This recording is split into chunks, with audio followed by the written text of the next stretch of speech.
Welcome to Business Innovators Radio, featuring industry influencers and trendsetters sharing proven strategies to help you build a better life right now. Hi, everyone. This is Tammy Patzer, and I'm excited because today's show is a little bit different. We are actually recording this edition of Women Innovators for a book called Raising the Bar. And I'm going to save the introduction of our guest, Regena, listen to this, Ozeryansky. I said it, but there's something about her name that we're actually going to discuss during the interview. But before we get started, let me just tell you what the Women Innovator Show is all about today. It is going to be all about how to help conscious men and women to understand their inner peace. And in these trying times, I think this is probably one of the most important interviews that I probably have conducted in recent times. So let me tell you a little bit more about Regena, and then we'll get back to the name. So listen up for that. But meanwhile, this is all about Regena. Prior to establishing her coaching business, Regena was and still is a real estate investor. She is an active realtor, certified yoga instructor, and soul language practitioner. The intrigue builds. She was Rookie Realtor of the Year, and she takes pride in her work and in supporting others to achieve their goals and dreams with more peace and ease. She works with individuals and families to help create transformation through wealth, especially with real estate education and asset allocation. She helps people with health with yoga and meditation and spiritual awareness by aligning them to their life's mission and purpose. Marrying her commitment to the public through real estate and her love for supporting people live more authentically, Regena offers a range of programs and services, including group yoga classes, private yoga instruction, transformation coaching, and energy healing through Reiki, and more. She works nationally and spreads her message across the country in workshops and retreats. She has served on many committees, including professional boards and educational platforms. She's worked in multi-level marketing industry since her 20s. She's a lover of self-development and companies that promote health, wealth, and or spiritual development as a complement to their business model and strategies. Regena specializes in helping her students and clients get unstuck and to move through fear, which is vital in today's world. She supports them to live more purposefully and, of course, passionately. Whether it's on the mat, in our private session, in classrooms, or out in the field showing property, Regena is committed to helping conscious men and women and families achieve big results. Now, this is really important, everyone listening in on this conversation. We're living in these times of, I guess, chaos is a good way to put it. Wouldn't you say so, Regena, that it's a time where everybody is kind of like going, what's going on? My world is upheavaled is a good word. Discombobulated. Yeah, it sure is. And I hope it's okay to say this, WTF, right? Like, what the freak is happening? Like, it's really, it's like somebody lifted the table and just flipped it upside down. And the great thing about that is that nobody is left, as I see it, nobody is left behind. We're all in this together. And I think there's something really magical about that. And also there's a responsibility. Right. And if you look at, all of this, 2020, everybody was looking at 2020 as this time of clear vision. And 2019 did seem to be a foundational year for many people. But then if you think about 2020, there's also 2020 hindsight, 2020 clear vision, 2020 hindsight. So for many people, again, with the world in this upheaval more than ever, people like you, I think, are really, really important. So I want to go back to your name. So Regena Ozeryansky, and I had to practice that. But you told me, hey, I actually have another name, and I'd really love to find out what that name is and why. Yeah, so the name that I was raised with, that I was born into, was Regena Rosa-Ozeryansky. And for probably the first couple years of my life, up till maybe 8 or 9, I didn't really like the name Regena. I thought it didn't fit. And I remember asking my mom one day, why did you name me that? And she said, I named you after my mom, who I never got to meet, my grandmother. And so it wasn't until about 10 years ago, maybe 8 years ago, I was in a meditation and I got the name Celeste. And I was just kind of contemplative after I heard the word, and I saw it like in letters, like big letters, and I saw like clouds behind it and some green, like almost looked like nature, like leaves. And I remember thinking to myself, I don't know what I'm going to do with that name, but I'll know when it's time to use it. And I knew it was part of my name, but I didn't feel it yet. And so a couple times it showed up over the course of a few years. And then last year it showed up again, really, really bright. And it showed up a couple different ways. And I got really clear it was the time. And so I started using the name Regena Rosa-Celeste. And now, I mean, I love my name. I love what it stands for. I love what it means. And I think for many people, I've noticed in this time in history, a lot of things are being revealed and a lot of things are being shed. And I think of the snake, right, that sheds its skin. And we don't think of a snake shedding its skin, or a reptile shedding its skin, as a bad thing or a negative thing. We think of it as part of nature. And if we can be more like nature, then we can actually have more inner peace. And we can be in the flow with life and seasons and situations, right? Because this is a season that we're going through. And I think as a society and as a collective consciousness, global society, we really owe it to each other and to ourselves to embrace those changes and those seasons with grace and love as much as possible. And I know it's not easy, when people are doing silly things, and, it's tough to go in the grocery store and not see food on the shelf or toiletries. It's not something we're used to. And it doesn't mean that we have to lose our peace and our sanity because of it. There's ways that we could stick together and we could actually thrive through it. So that's really what I'm passionate about these days, is helping people to see that inner peace is possible. Well, I think that inner peace, and you call yourself the inner peace. What is what you were telling me, how you see yourself, the inner peace? I'm missing the third word.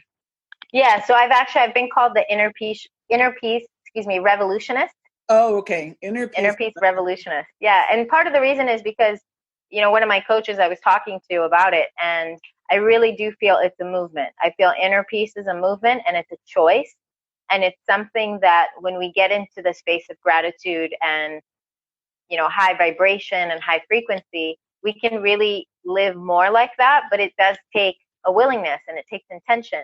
And so it's a practice. It's just like yoga or meditation or, running, right? Running's a practice. Runners and people that do exercise. Like I spoke to a bodybuilder today, and, he was telling me that he, has a regimen and he does certain things when he's in the bodybuilding mode. And so anything that we do with intention becomes, I think, a practice or a movement. And so the inner peace movement for me, it's a revolution. It's bringing back the idea, because really a revolution is what? It's, in my mind, it's almost like when the rubber meets the road, right? Like, what's the difference between like a movement and a revolution? Like, a revolution is like, that's it. There's no more option. We got to go. We got to do this. And I feel we're at that stage. I feel that the world and humanity needs to get a grip and, frankly, get their heads on straight, all of us. And we need to do what we came here to do. We need to be light workers. We need to be, as I call, missionaries of consciousness. And I know you are, because that's why we connect so well. And I really feel that we're here to make a difference for the world and for one another. And we need to do the work, which means all the stuff that didn't work and all the, unfortunately, the dirt underneath the rug is now coming up. And it's pretty awful to look at. And it's pretty, sometimes it's really hard for people to digest that possibility that there is that much greed in the world, and there is that much darkness, and there is that much light. And well, the good news is that the light, I think about all the things happening in the world, and there's all this panic and everything, but the people, like you said, the light workers, are the people who have been maybe in the last 10 or 20 years, they've been there in the background working on different things. Now they're rising up to be leaders. For example, you're rising up, raising your hand and say, okay, here I am. I know you're in pain, but I have some answers because I've lived through some of the darkest days. And so I've been prepared to be a leader in this. And I wanted to ask you, before we get into this, because what we're going to really focus on today, everyone, is Regena has, she's going to bust some myths that you may have about the world, that you certainly probably have about yourself. And I wanted to kind of set the stage a little bit, Regena, if you could share some of your story about how you got to the point where you are now, where you are that inner peace revolutionist, and how you got prepared to lead this movement that you are actually in the forefront of. So can you tell me a bit about your background and maybe some of those epiphanies or those awakenings that you had that brought you to this time? Yeah, absolutely. And it's so cool. I'm a very visual person, and some of the work I do is with, I know we've talked a little bit about the soul languages, and I get a lot of visions. And so the vision I just got was a group of like missionaries, right? Missionaries of consciousness holding hearts. And so we come armed with hearts, with love.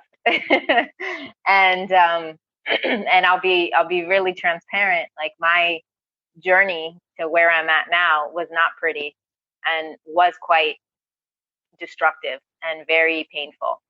And I had to literally go to the depths of darkness in myself. And as I call it, dark night of the soul, not just once, but twice. And I got to a point where I didn't want to be here anymore. And this was not so long ago. It was just last year, 2019. And I was in a really, really dark place. I had a lot of self-judgment, self-criticism the first time it happened. And then the second time it happened, which was last year. The first time was 5 years prior to that. So it was like 2013, 2014.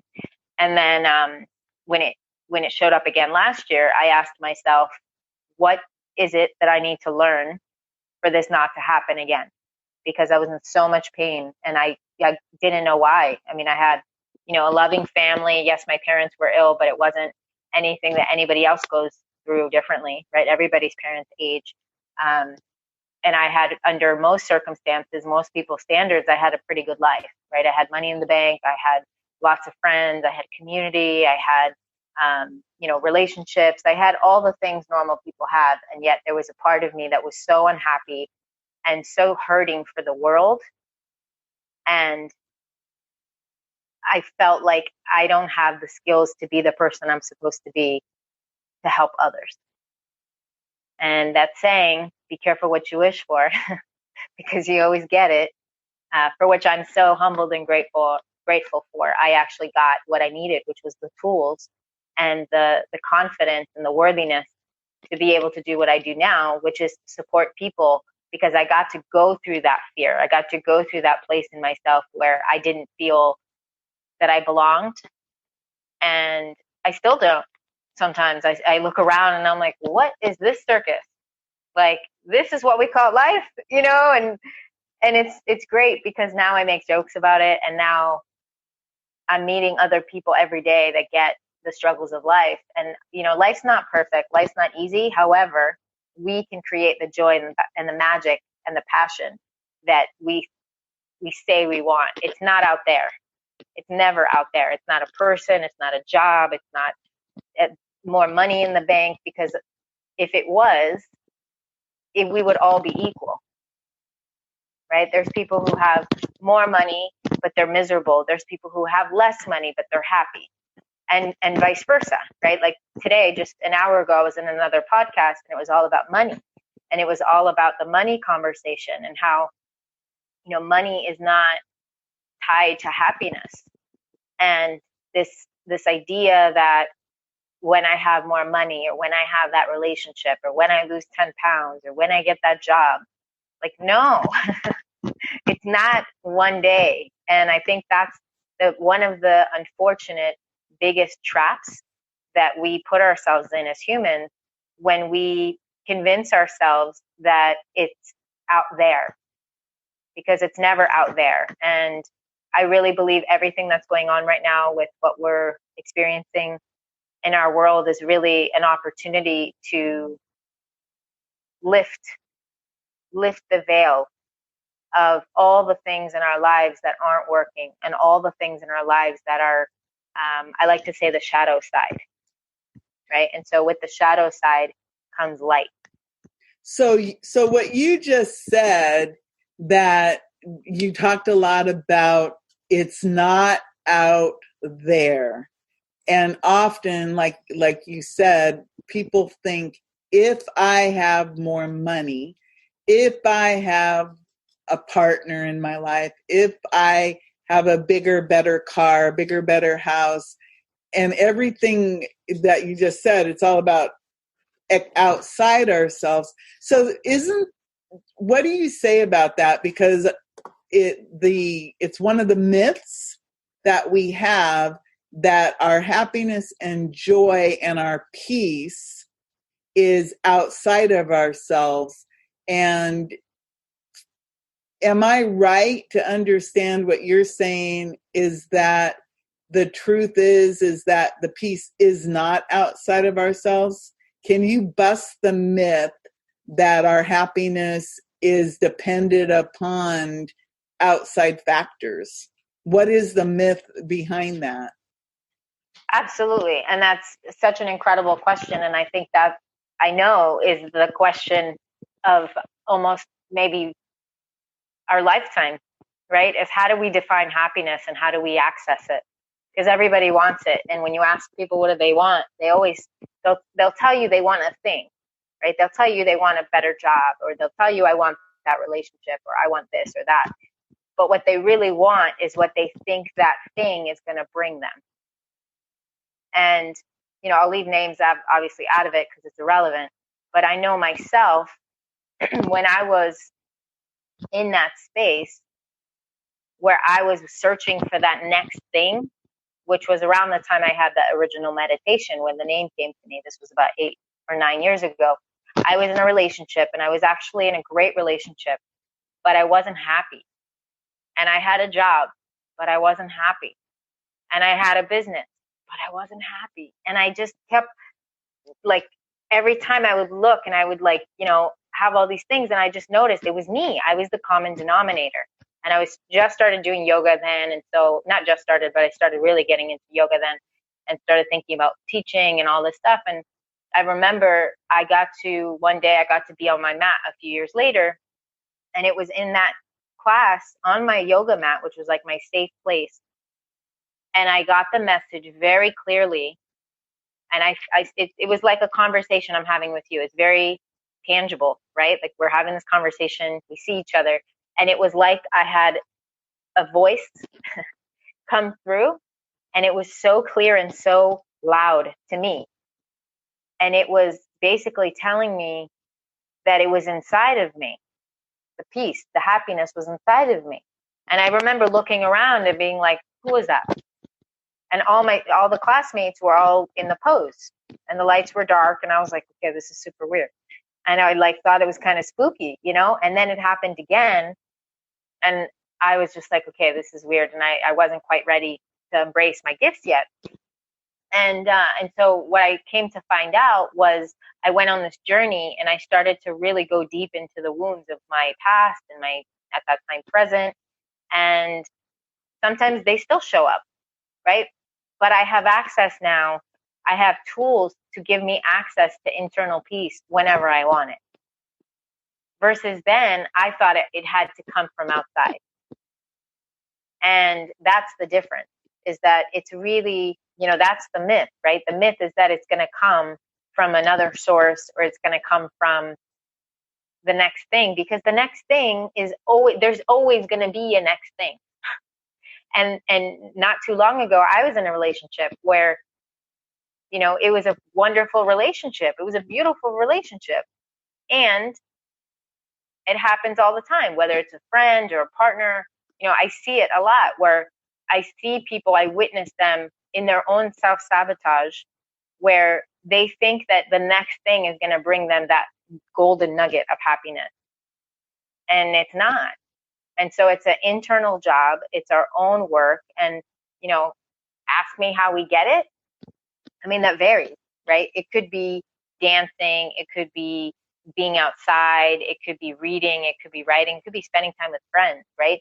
But I think at the end of the day, until we clear our traumas and we clear our past, which is another myth, which we'll get to, but until someone chooses to be happy, they're never going to be happy. So, like really happy. So then decide that you're done with the search, right? And you mentioned, and I have to raise my hand because I'm guilty of somebody, I still do it even though I'm aware about living in the past, looking at the past, the if onlys. For example, I could say, oh, well, my mother was sick when I was little, so therefore I decided whatever I decided in my life, and that damaged me. I could blame my mom. I could 100%. Blame my dad. I could blame the fact that I got married and divorced by the time I was 21 and had a child. If I wanted to, I could say, oh, I could blame my ex-husband. I could blame the fact I was a single mom. But the truth is, I look at all that stuff and I go, well, that it made me who I am today. But that is one of the those are all just excuses. How does that fit into what you're talking about? You talked about, okay, you have to decide. What about all of these excuses? Like right now is a really good time for us to really beat ourselves up.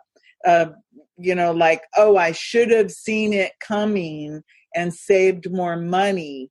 Oh, I should have gotten prepared and gotten a side hustle sooner because now I got laid off from my job, and I didn't expect that, because so many of us expect that if we have a job, I call them JOBs, that we're safe and that we don't have to worry about things because we have a job. We're responsible. We get up and go to work every day. We do what it takes. And I was that person. Not only did I have one job, I had 3 jobs. I mean, I was go, go, go, go. I went back to college and got a degree so that I could never be unemployable. And then, of course, I became unemployable because I don't want to work for anybody else. But what is that excuse factory? What is that all about? And how does it keep us from achieving what you say, that inner peace? Yeah, well, excuses I feel are the biggest culprit, right? It's the biggest form of self-sabotage. Like, we'll use like something simple, right? Like weight loss. Like, and it's amazing what you said about, I should have saved more money, right? Like right here, like that was my first, I said that today, like 10 times in my head, like, oh, I should have saved more money. I should have saved more money. Truth is I didn't. And if I had saved more money, I would have still said I should have saved more money. Like it's a trap. It's a mental trap. And we always, it's like the hamster, right? And so the hamster doesn't go anywhere. The hamster just stays in the wheel, and that's what the head is doing. And to talk about the excuses, the thing about excuses is that they're just, it's just a mechanism. It's a mental, it's a strategy that the mind uses to trick us out of our own desires. And one of my teachers who I really respect, he is a businessman before a teacher, or at least maybe, let me put it the other way. He's a teacher and then he's a businessman. But what I love about him, I have several different teachers, but he is a meditation teacher, and he does speeches and, lectures around the world. And in one of his speeches, and he always wears a business suit. It's really cool because he sits at the stage with a glass of water, a little table glass of water, and I think a rose and the picture of his guru. And that's it. He doesn't use notes. He doesn't use a journal, nothing like that. He just talks.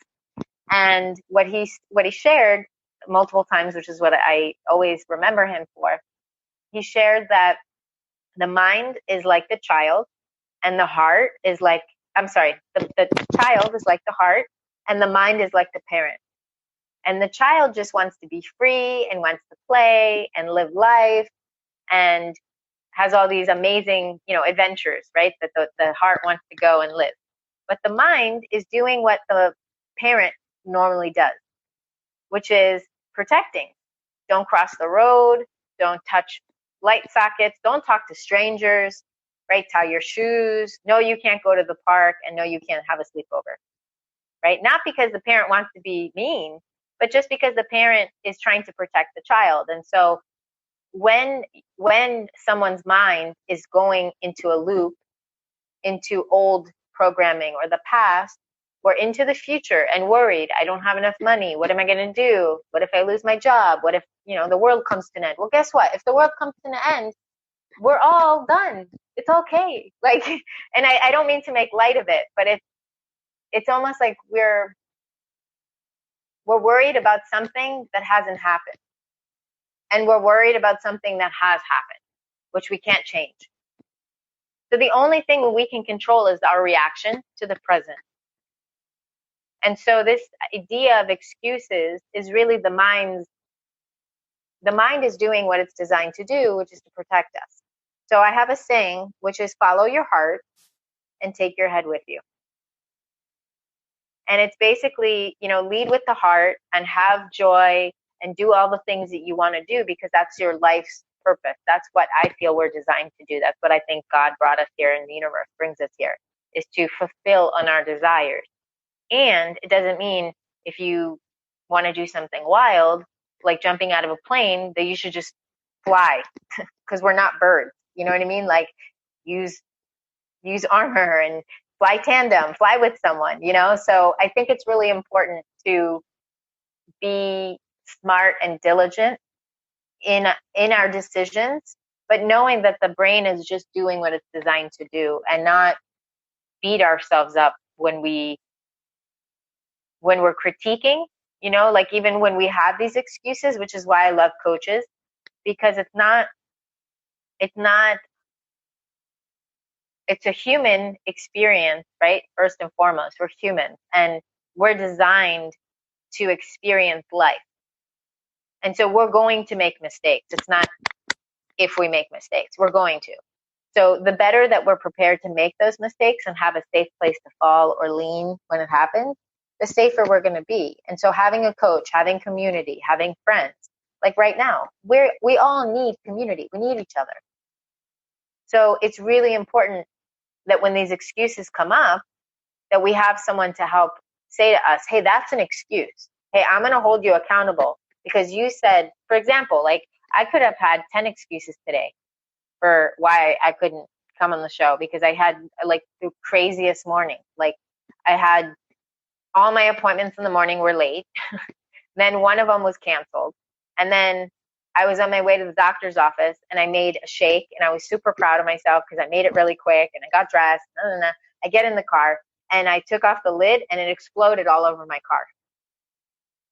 So the car looked like a 2-year-old had spit all over the car and I didn't have time to clean it up. And I just started cracking up laughing because I was like, this is life right now. I can't control what I can't control, but I don't have to get pissed about it. I don't have to get upset. And granted, my first thought was, this is really inconvenient. And I almost got mad. And then I thought, what is that going to do for me? Like, yeah, I could get mad, but it's not going to make it any easier. And then I went to the bank and the guy at the bank got all pissy because the lady cut him off and, he starts screaming at her. Well, I'm sorry. In my mind, that's not going to make her that much more willing to get out of his way now that he's screaming at her. You know what I mean? It's like, we just need to, I think, really focus when we see these, and we don't always see these excuses as they show up. So that's why it's really important to have other people to call us out on our stuff. And that's why I think that is a myth, right? About, when people say they want something, how bad do you really want it? Because if you say you want something and then it shows up and you keep resisting and you keep pushing it back, it's really important to ask yourself, what is it that I'm allowing to block me? Because usually they're excuses, which is someday I'll. And a good example is right before we started recording this call, all of a sudden my internet quit working and that happened at 4:44. So, I'm like, oh no. And I could have said, let's cancel this for another time, right? Because that could have been my excuse. I could have looked at it and said, oh, the universe doesn't want us to do this call. But instead, it literally was a matter of the fact that I had the cord wrapped around my chair and I pulled the plug and it just happened that it happened at that moment. But I think you're absolutely right. Sometimes we allow these little things to, oh, the universe doesn't want me to do this, even though it had nothing to do with anything other than your reaction and how you looked at it, just like your green shake situation. Things happen and it isn't necessarily a message that you shouldn't move forward. In fact, a lot of times I think when things happen, it's a message for us to slow down and to be aware of what we're doing and how to move it forward. A couple weeks ago, I was really struggling. For me, I laugh because everybody online now, this was before we were told, hey, stay home, don't go out in groups. And so I'm at home and I'm, having my normal one-on-one conversation with myself about what I do. And I'm a natural introvert. So it's hard for me sometimes to go out and meet people. So I have to talk myself into going out into the world and talking to people and, interacting face to face, because it's a lot easier for me to do what we're doing, for me to stay home and interact online. And so online now, I see all these people talking about, oh my God, what am I going to do? I'm trapped at home. And I'm like, this is just normal. You do your work, you allocate your hours and everything. But a couple weeks ago, I was really struggling, and I kept getting this, who am I to be offering this information about authority and about mass media? And I'm like, where is this coming from? This concept of I am not good enough. And I actually was telling someone about, they said, well, tell me a story, for example. And I said, well, when I was little, about 4 years old, I used to sing at church, and I would sing at the top of my lungs. And I was just so happy because I was always, Jesus loves me, this I know. So I was really into the fact that Jesus loved me, and the part about Jesus takes care of the little children. I believed all of that. And this woman told me to shut up. And after that, I was terrified to sing, let alone to be seen and heard. I used to hide behind my dad's knee, and I did not sing in public, like aloud, until maybe 2 years ago. That's a long time to feel that you're good enough. And now, of course, I do podcasts, I have books, I'm on TV. So what is this thing that we think we're not enough? And I know that's one of the myths that you really like to dispel, about that I'm not good enough. And I see it all the time. I mean, I meet these people that are like, oh my God, they're like brilliant, they're beautiful, they're educated in life and, through school, but they're just these phenomenally cool people, and yet they're hiding and not getting out there. Or like you said, they're doing their self-sabotage with their excuses, and they're not making that decision to get out there. So I know you work with people on this very issue. What is that all about, this I am not enough issue? Yeah, I mean, it's really interesting because I think it's a phenomenon, right? It's like we don't realize that that's the current that's controlling many people. And I think there's really only three, maybe four. But the first one is I'm not good enough, I don't deserve, and the other one is I'm not lovable, right? So everybody, I believe, wants to be loved, and everyone wants to love. That's what we're designed to do. That's why our hearts are the way they are. And you're laughing because let me tell you why I'm laughing, because you said there's three or four, and you said I'm not lovable, I'm not good enough, and what was the other one? I don't deserve. And I don't deserve. Those are all things that I've fought with myself over the years. And not feeling loved started way early, when I was little. Because I remember saying to my parents when I was probably 8 or 9 years old, I would go, nobody loves me, nobody cares. And my parents were like, what are you talking about? Because I was the baby. I was the, think about it. I was what my brothers and sisters would have considered the spoiled brat one, because I was very much loved and everything, but yet I didn't feel loved. Mm-hmm. And the same thing with what you said about deserving things. Sometimes we work really, really hard. I used to get straight A's in school, and I used to tell myself, oh, it's because you have a good memory. That's why you get good grades, because I could memorize.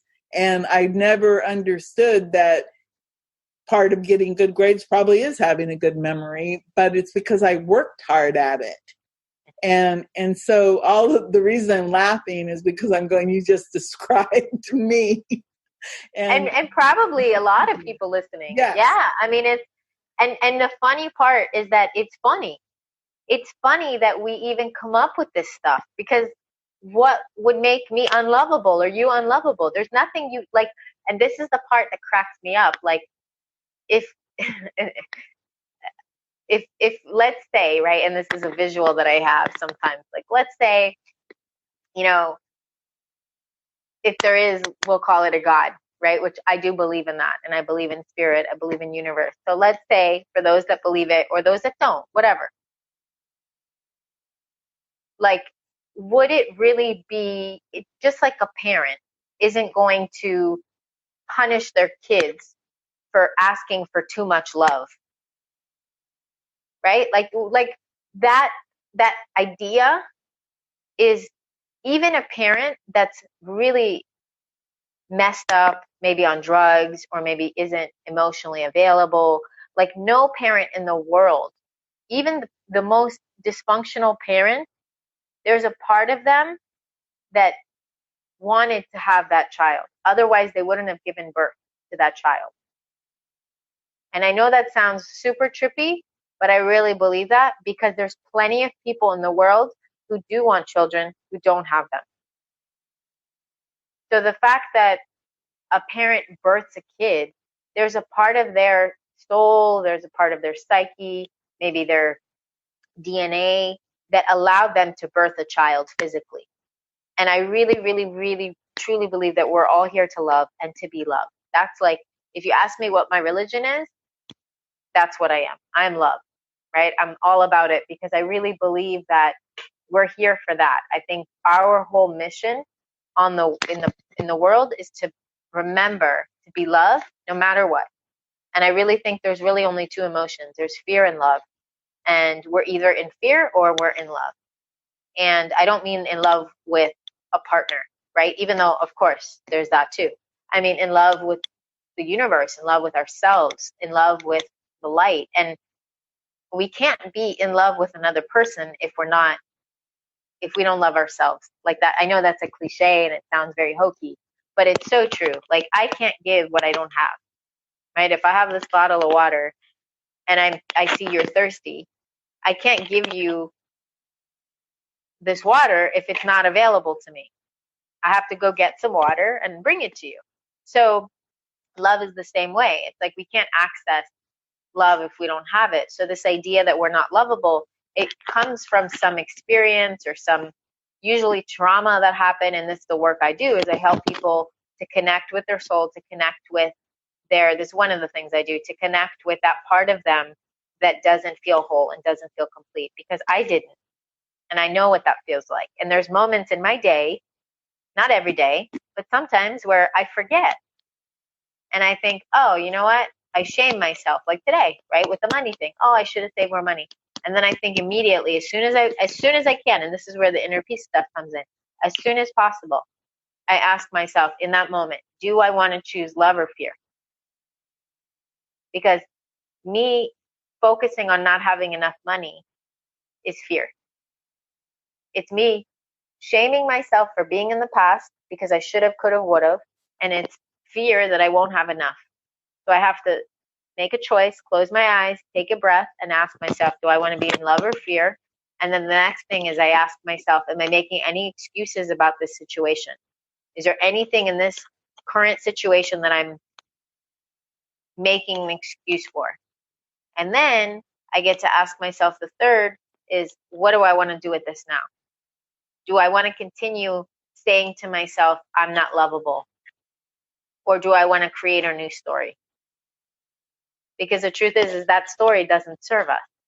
I'm not lovable. Well, of course you're lovable, right? Your parents love you. Your friends love you. Your clients certainly love you. I love you, right? Like, and we just started working together. So it's like amazing how when we actually dissect and take the time to pick apart all of these crazy stories, which they are, they're just stories. You know, like we can recreate the story. We can say that was an experience that happened to me when I was 5 years old, or when I was 10 years old, or, you know, I had a story when I was little that I know, well, there's a couple that I'm thinking of right now, but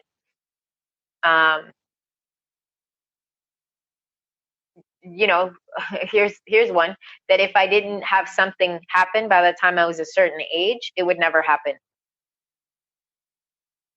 And then it actually happened.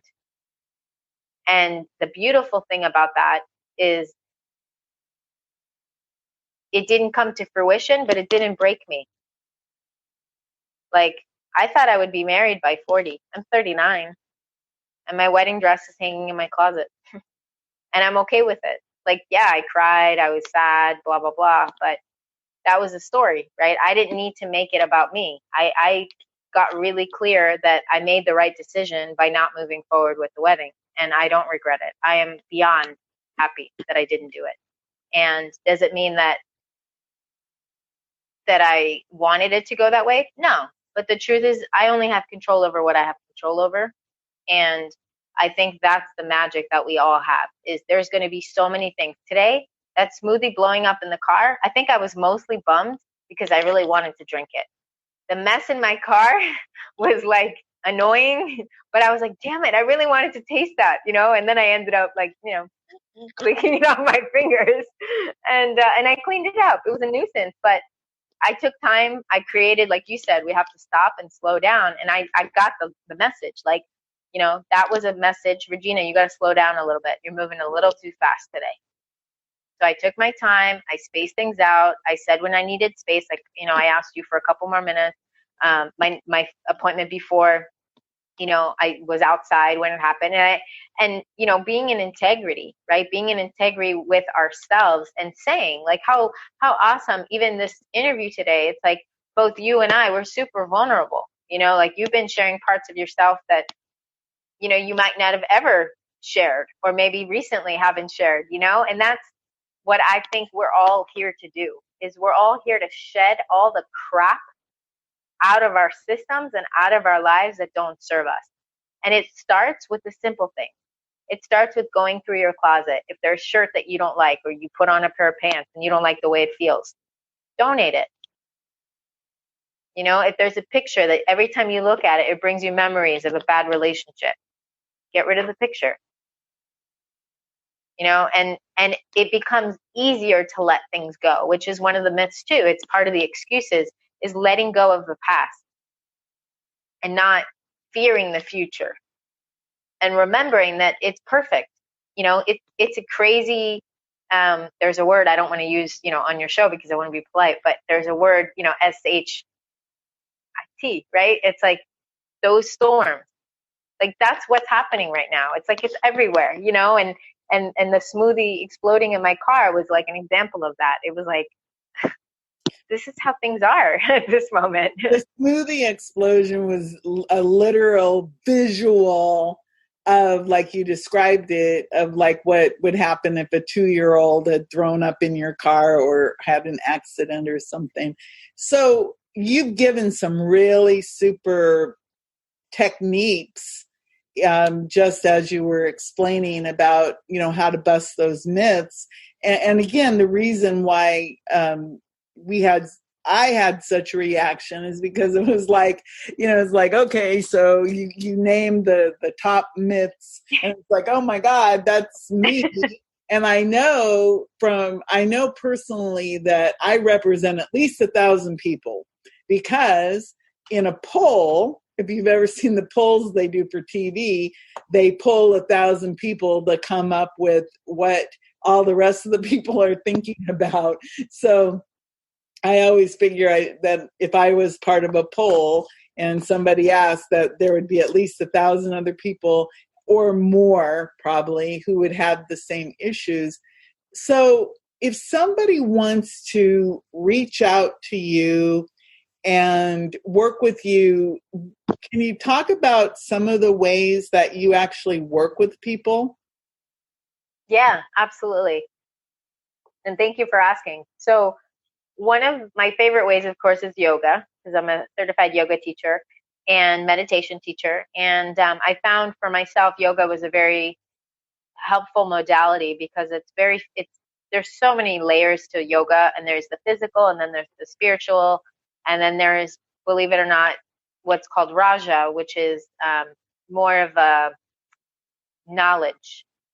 it has nothing to do with physical, has nothing to do with, it's more like textbook knowledge. And then of course there's karma, which is karma yoga is like volunteerism, community service, that type of thing. So there's all these different levels, and there's like 1,000 different forms of physical yoga. So yoga is very, intensive, and there's all these different layers. So that's definitely one of the ways. And then I do something called soul language coaching, which is very cool, and I love it, and my students have told me they love it, mostly because it helps them connect with their soul, and it really helps them to align with their life's mission and purpose. And it really helps bring people to clarity, bring people to a knowing about why they're here. And I've seen amazing, amazing results of people, from before working together and then to after. And of course, the other thing I do, I am a speaker and author. And in that, I do work with real estate as well. I help people through wealth. So I help them with their wealth allocation and, with real estate as a vehicle for wealth strategy and success. And then the spirituality kind of comes with all of it. So we do energy work, Reiki, and the meditation. So quite an extensive, I call it menu of services, and I'm so happy I get to do it. It really fuels me. I love the work I do, and right now I have a couple different things I'm working on. One is a 3-month program, and that's really customized. I am working on building an online, obviously, platform for that, but then there's one-on-ones available too. There's group, and then there's one-on-one.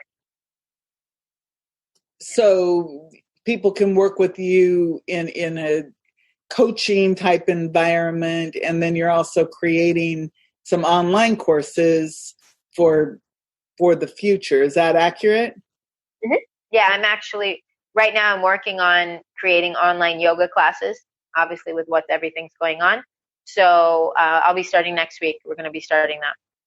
So that's actually a really good point, is online yoga, because that is something you don't have to leave home to do a lot of this work. And I think that's something that many people are learning, that all the things they used to do, all of their socialization and everything, actually it can be done from home.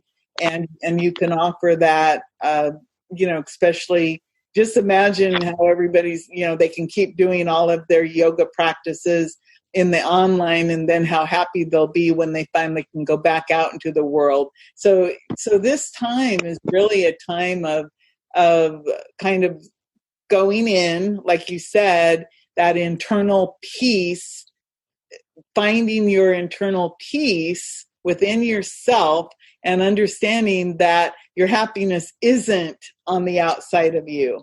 It's almost a metaphor for exactly what you're talking about, that internal peace revolution that you were talking about in the beginning.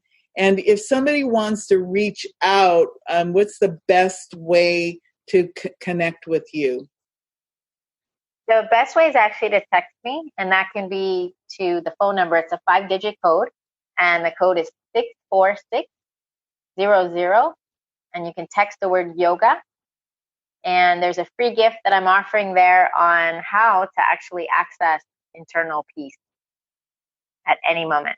So you just go to the free gift tab, and you'll get a download to one of my I think also this is going to be another one, but one of my favorite podcast appearances that I did. And I get pretty vulnerable and raw in that episode as well. Well, I really like that. So you just text the word yoga, YOGA, in a text message to 64600, go to the free gift tab, and you get your free gift, which is how to access internal peace. Yep. It's a pretty good free gift.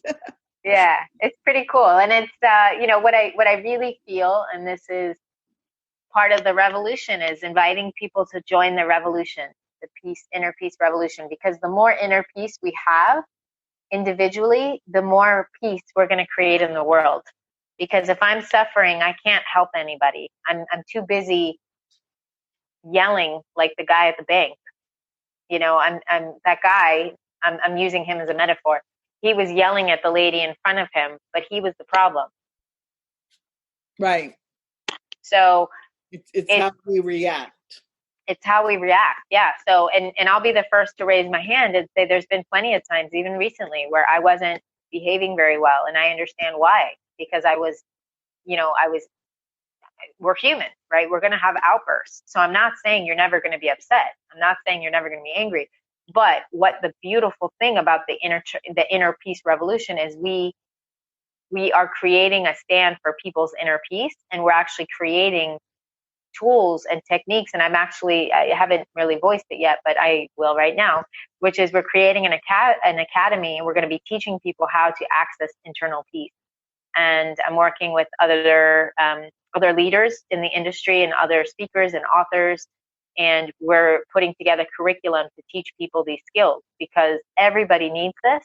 And this is something that I really feel collectively, each one of us is responsible for our own happiness. And if I do a good job and I'm happy and you're happy, then we create a ripple effect in the world. And that's really what the world needs, is more peace, more happiness. And it all starts with one person. So you'll also have a website for that, right? internalpeacenow.com? I do. Yep. Okay. internalpeacenow.com. internalpeacenow.com. And right now you can easily text yoga, YOGA, to 64600 and just connect there and get that free gift.